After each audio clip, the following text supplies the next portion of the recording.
নমস্কার দর্শক বন্ধু, দর্শকুজামা ব্লগস আরও একটা গুরুত্বপূর্ণ ভিডিও উপস্থাপন করতে চলেছি।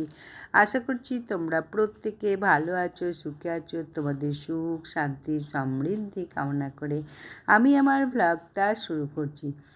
আজ বলবো পুরুষোত্তম মাস তো শুরু হয়ে গেছে। পুরুষোত্তম মাস 2026 17ই মে থেকে 15ই জুন পর্যন্ত এই সময় 30 দিন ব্যাপী বলা হচ্ছে পুরুষোত্তম মাস। এই পুরুষোত্তম মাসকে অধিক মাস বা মলমাসও বলা হয়। এটি সাধারণত প্রায় 32-33 মাস অন্তর, অর্থাৎ মোটামুটি প্রতি 3 বছর অন্তর আসে। প্রতি বছর এই পুরুষোত্তম মাসকে কিন্তু দেখতে পাবে না।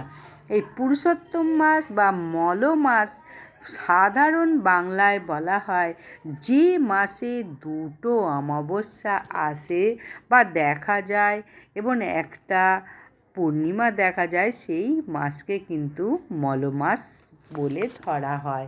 যাই হোক, এই নামটা পুরুষোত্তম মাস হলো এই কারণে যে পুরাণ কথা অনুযায়ী এই অতিরিক্ত মাসটি আগে মলমাস নামে পরিচিত ছিল। পরে ভগবান বিষ্ণু শ্রীকৃষ্ণের কৃপায় এর নাম হয় পুরুষোত্তম মাস।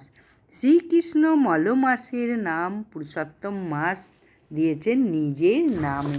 এই মাসকে তাই অধিক মাহাত্ম্য দেওয়া হয়, যেহেতু মলমাসকে পুরুষোত্তম মাস নাম দেওয়া হয়েছে। এই মাসে শুভ কাজের বদলে ভক্তি, জপ, দান, ব্রতকে বেশি গুরুত্ব দেওয়া হয়। শুভ কাজ বিশেষভাবে করা যায় না, কিন্তু এই মাসে যত ভক্তি, জপ, দান করবে তত সহস্র গুণ ফল পাবে, অর্থাৎ 1 করলে 1000 পাবে। এই মাসে এটাই পুরুষোত্তম মাসের মাহাত্ম্য।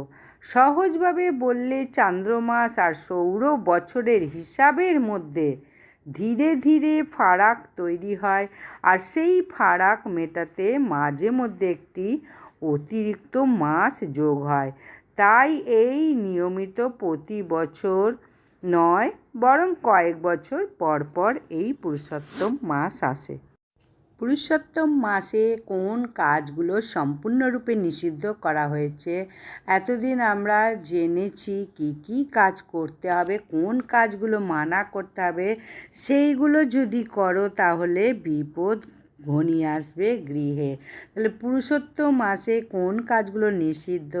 প্রথমে বলবো বিবাহ। পুরুষোত্তম মাসে জ্যৈষ্ঠী মাসে ভুলেও কিন্তু কেউ দেবে না। বিয়ের পাকা কথা বা আশীর্বাদও করা যাবে না। গৃহে নতুন কোনো গৃহপ্রবেশও বা গৃহে আরম্ভ, ভিত পুজো এই মাসে কোনো কার্য সম্পাদন করা যাবে না। নতুন ব্যবসা বা দোকান উদ্বোধনও করা যাবে না। এই মাসে কোনো গাড়ি ক্রয় বিক্রয়ও করা যাবে না। এই মাসে আরও অনেক কিছু নানান রকম কোনো শুভ কাজ করা যাবে না। এইগুলো বাদ দিয়ে ভগবানের সেবা, দীপদান, বৈষ্ণব সেবা এইগুলো করো। তাহলে প্রত্যেকে করো, তবে অনেকে বলবো সাধ ভক্ষণ, তারপরে অন্নপ্রাশন, এগুলো তো ঠিক ওই মাসেই করতে হবে, তাই তাদের এগুলো করতে হবে। তাই প্রত্যেকে ভিডিওটা খুব ভালোভাবে শোনো এবং সবাইকে জানিয়ে দাও। পুরুষোত্তম মাসে প্রদীপ কিভাবে নিবেদন করব, কোন প্রদীপ কতবার ব্যবহার করব বা কোথায় নিবেদন করব, খুব ভালো করে শ্রবণ করো। পুরুষোত্তম মাস শুরু হচ্ছে তো 17ই মে থেকে 15ই জুন 2026। এই 1 মাস ব্যাপী যে পুরুষোত্তম মাস চলবে, তাহলে মাটির প্রদীপ যদি হয় একবার ব্যবহার করে ফেলে, যদি মাটির প্রদীপ হয় একবার ব্যবহার করে ফেলে দেবে। এছাড়া বলা হয়েছে যে তুলসী কাষ্ঠেও তুলো দিয়ে ঘি লাগিয়ে প্রদীপ জ্বালাতে পারো। এইগুলো মানে একবার ব্যবহার করেই ফেলে দিতে হবে। তবে হ্যাঁ, কেউ যদি অসুস্থ হয়, অশৌচ হয়, তাহলে কি পিরিয়ড হয় বা শরীর খারাপ হয় তাহলে কি প্রদীপটা নিবেদন করতে পারবে? হ্যাঁ, কেউ যদি প্রদীপটা জ্বালিয়ে বা ধরিয়ে দেয় তাহলে নিবেদন করতে পারবে। তিলের তেল ঘিয়ের প্রদীপ ব্যবহার করতে পারবে। কোথায় কতবার নিবেদন করবে? প্রদীপ প্রথমে ভগবানের চরণ থেকে শুরু হয়।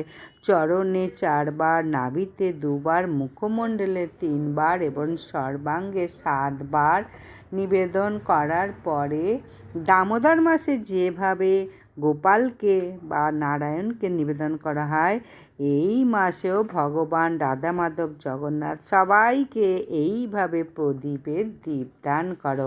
এছাড়া 33টা প্রদীপের নিবেদন এই মাসে বিশেষ মাহাত্ম্য রয়েছে। 33টা প্রদীপ প্রতিদিন নিবেদন করতে পারো বা মাসে একদিনও নিবেদন করতে পারো। মাটির প্রদীপ দিয়েও করতে পারো, আটা দিয়ে তৈরি প্রদীপও করতে পারো, পিতলের প্রদীপ হলেও করতে পারো। আর জন্ম অশৌচ হলে সরাসরি প্রদীপ দেখাতে পারবে। 33টা বস্ত্রদান, বৈষ্ণবদান 33 জনকে এবং গীতা দান 33টা এবং তুলসীকে 33 বার পাক দেওয়া এবং 33টা প্রদীপ দান 33 সংখ্যার অত্যন্ত মাহাত্ম্যপূর্ণ এই মাসে। তাই 33 বার এই মাসে সমস্ত কিছু করো যা যা সম্ভব হয়। তাহলে প্রত্যেকে বলবো যে ভিডিওটা শেষ পর্যন্ত দেখো এবং অনেকের কিন্তু উপকারে লাগবে। এই প্রদীপ কিভাবে জ্বালাবে এবং 33 সংখ্যাটা এই মাসে অত্যন্ত মাহাত্ম্যপূর্ণ। 33 বার নাম জপ করতে পারো এবং 33 জনকে দান করতে পারো এই পুরুষোত্তম মাসে। 33 কোটি দেবদেবীর কথাতেই বলা আছে। তাই 33 জিনিসটা এ মাসে অত্যন্ত মাহাত্ম্যপূর্ণ। তাহলে প্রত্যেকে ভালো করে ভিডিওটা শেষ পর্যন্ত দেখো এবং যদি ভালো লাগে অবশ্যই লাইক, সাবস্ক্রাইব, শেয়ার করে দিয়ে পাশে থেকো। নমস্কার।